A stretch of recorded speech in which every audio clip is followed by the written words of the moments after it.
안녕하세요. 10월 18일 화요일 마이드라에 오신 여러분들을 환영하고 축복합니다. 여러분, 낚시 좋아하시나요? 저는 낚시하면 아직도 4년 전 삼척에서 했던 가자미 낚시가 떠오르는데요.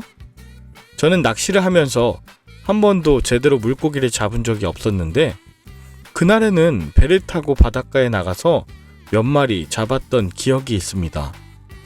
한 10마리쯤 잡았던 것 같은데 지금도 기분에는 153마리 정도 잡은 느낌이랄까요? 제가 원래 낚시 이야기를 하려던 건 아니고 오늘 본문이 베드로가 고기를 많이 잡는 장면이라 갑자기 4년 전 낚시가 생각났답니다. 그래도 요즘 찬바람이 불기 시작하니 가을 전어를 시작으로 싱싱한 회와 매운탕이 생각나는 계절인데요.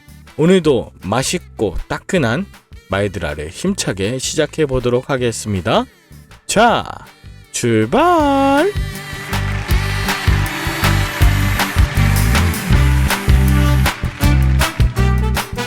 오늘은 누가복음 5장입니다. 오늘 본문은 예수님께서 베드로를 부르시는 장면으로 시작하는데요. 누가복음은 마태나 마가의 장면과는 조금 다른 점들이 보입니다. 마태와 마가는 예수님이 갈릴리 해변을 지나시다가 베드로가 금을 던지고 있을 때 부르신 것으로 나오는데 오늘 누가는 베드로가 물고기 잡은 것이 없어 빈 그물을 싣고 있는 그때에 다시금 배를 띄우고 또 깊은 데로 가서 고기를 잡으라고 하십니다. 마태와 마가는 베드로의 장모의 열병을 낫게 한 것을 베드로를 제자로 부르신 이후라고 했지만 누가는 어제 본문인 4장에서 베드로의 장모를 고쳐주셨고 오늘 5장에 제자로 부르신다는 특징이 있어요. 베드로와 안드레, 야고보와 요한이 아닌 베드로만 콕 집어 부르시고 보다 적극적으로 또 주도적으로 부르신다는 특징이 오늘 본문에 나와 있습니다. 그러니까 오늘 본문에 의하면 예수님과 베드로는 이미 알고 있는 사이였습니다. 어제 본문에서 이미 예수님은 여러 회당을 다니시며 복음을 전하셨고 더러운 귀신을 내쫓으셨고 많은 병자를 고치셨기 때문에 1절에 많은 무리들이 예수님께로 몰려들었습니다. 즉 갈릴리에서 예수님의 인기가 대단했다는 것을 알 수 있죠. 그런 예수님께서 다른 사람이 아닌 밤새 물고기를 잡으려 했다가 빈 그물을 싣고 있는 이 베드로에게 찾아오셨고 거기서 멈추지 않고 베드로의 배에 오르셔서 육지에서 조금 떼기를 청하셨을 때 베드로는 빈 그물을 싣고 있던 그 찰나에 예수님을 모시고 육지에서 조금 떨어진 곳으로 배를 옮겼습니다. 예수님은 그 배에 오르셔서 무리들에게 말씀을 전하시고 이후에 베드로에게 깊은 곳에 그물을 내리라 하십니다. 이건 배를 띄우라고 하는 것과는 또 다른 차원의 순종입니다. 그때 베드로는 5절에 솔직하게 자신의 심정에 대해 고백합니다. 자신이 밤새도록 헛수고한 상황에 대해서도 그대로 아뢰어. 그러나 베드로는 거기서 그치는 것이 아니라 예수님의 말씀에 순종하겠다고 합니다. 또다시 순종하는 베드로.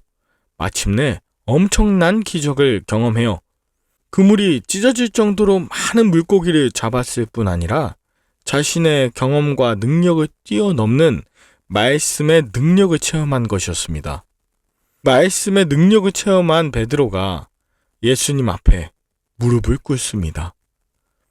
오늘 베드로는 고기만 얻은 것이 아니었습니다. 예수님이 단순한 선생이 아니라 자신의 주님이심을 알았고 그 주님 앞에 자신이 죄인임을 알게 된 것이 가장 큰 얻음이었던 것이에요. 그래서 자신을 떠나시라고 자신이 죄인임을 고백합니다. 주님 앞에 자신은 한낱 초라한 인생을 넘어 죄인이다. 이 고백이 진정 예수님을 만난 자의 모습입니다. 베드로의 순종과 이 놀라운 고백이 결국 다른 제자들에게도 영향을 미치게 되는데 이것이야말로 바로 복음 전도입니다. 삶에서 변화되고 드러나는 바로 삶의 전도인 것이죠. 예수님은 베드로의 인생의 이유와 목적을 사람을 살리는 어부, 즉 주님의 제자로 부르시고 또 변화시키셨습니다. 무엇보다도 베드로에게는 배도 물고기도 아닌 예수님을 붙잡고 따르는 일이 가장 시급했습니다. 또 그분의 말씀에 순종하는 것보다 더 귀한 것이 없었죠. 베드로를 어부에서 제자로 바꾸신 예수님은 부정한 나병 환자를 정결한 자로 바꾸셨고, 죄가 많다 여긴 중풍병자를 죄인이 아닌 의인으로 바꾸셨으며, 죄인을 찾아가 함께 식사하고 친구가 되어주셔서 과거와 완전히 다른 새 삶과 새 시대를 열어주시는 사역을 계속하십니다. 예수님이 함께 하시는 곳에는 회복의 역사, 회개의 역사, 회심의 역사가 일어나 은혜의 해가 임합니다. 여러분, 기억하십시오.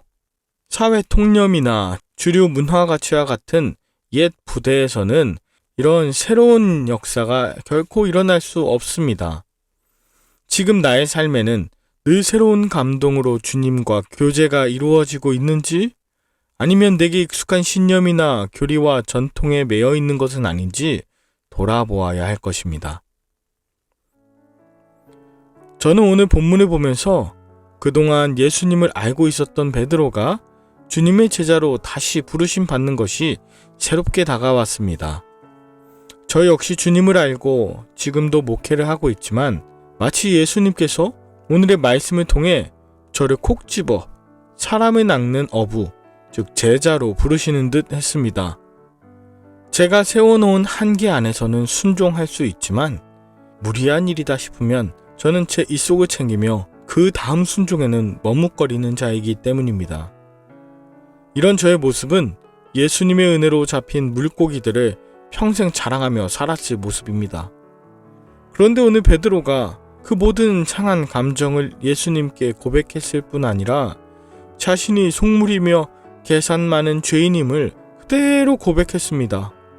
내가 물고기를 잡는 것이 아니라 주님이 나를 붙잡아 주시길 원했던 것이죠. 저도 오늘 주님 말씀에 다시금 붙잡힌 자가 되길 원합니다. 부정한 자가 정결한 자로, 죄인이 의인으로 날마다 새롭게 주님을 만나는 주님의 제자로 살길 원합니다. 만약 오늘의 말씀이 여러분을 다시금 부르시는 장면으로 묵상되신다면 담대하게 내게 있는 배와 그물을 던지는 저와 여러분들 될 수 있기를 간절히 바랍니다. 함께 기도할까요? 하나님 아버지, 저는 주님께서 배에 올라타 말씀을 전하실 때 마치 제가 말씀을 전한 것처럼 착각할 때가 많은 그런 죄인이었습니다. 깊은 곳에 그물을 던져 물고기를 잡으면 그 물고기에 집중하는 자였습니다. 그저 그물과 배를 질질 끌고 주님의 뒤를 따르려고 했던 나였으며 내가 죄인이었음을 새까맣게 잊고 살아왔습니다. 주님, 저를 불쌍히 여겨 주시옵소서. 주님, 새롭게 말씀이 들리게 하여 주시옵소서. 예수님의 이름으로 기도 올리옵나이다. 아멘. 오늘도 좋은 하루 되시길 바라며 저는 내일 다시 찾아뵙도록 하겠습니다. 샬롬.